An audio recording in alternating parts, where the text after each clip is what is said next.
ပေးမယ်ကဲအဲ့ဆိုရင်တမီ green အစိမ်းအောင်ကိုကတ်လိုက် green အစိမ်းအောင်ရော့ green အစိမ်းအောင်ကိုကတ်လိုက်ဒီမှာကတ်မှာ green အစိမ်းအောင်တိရွက်အရာ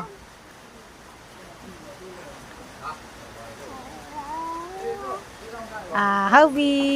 တော့တယ်နောက်တစ်ခုဘာရောင်ကတ်ခံရမလဲဆိုတော့ red အနီရောင်မေယူပေးမယ်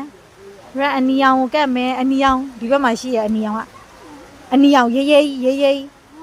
နီရေး red အနီရောင်ဟုတ်ပြီကဲဦးမလားရ white အဖြူရောင်ကိုကတ်ဟိုဘက်မှာရှိတယ် white အဖြူရောင်အဲ့မှာကတ်ရှင်းလား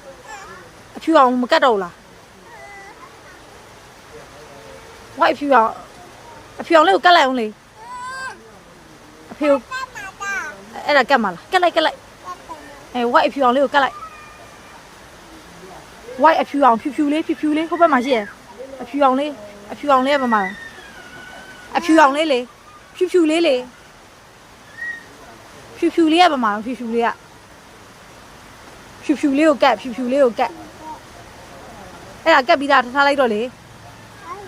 အဲ့ဒါ green အစိမ်းရောင်အဖြူရောင်လေးကိုကတ်ပါဆိုအဖြူရောင်လေးကိုအမှလက်ထဲရှိတဲ့ဟာအဖြူရောင်လေးကိုကတ်အဖြူရောင်လေးကိုကတ်မယ်ဖြူလေးဒီဘက်မှာရှိရဒီဘက်မှာအဲ့နာမှာရှိရအဲ့နာမှာဒီတုံးခုတွေကတစ်ခုရွေးအဖြူရောင်ဟုတ်ပြီကတ်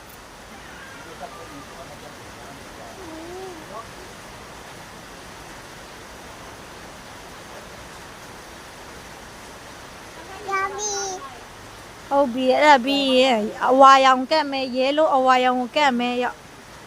အဝါရောင်အဲ့ဘက်မှာပဲရှိရရဲလို့အဝါရောင်လေးကိုကတ်မှာ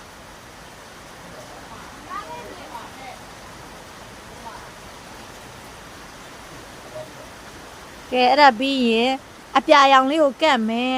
ပြာလေးဒီဘက်မှာရှိတယ်ပြာလေးကပြလေး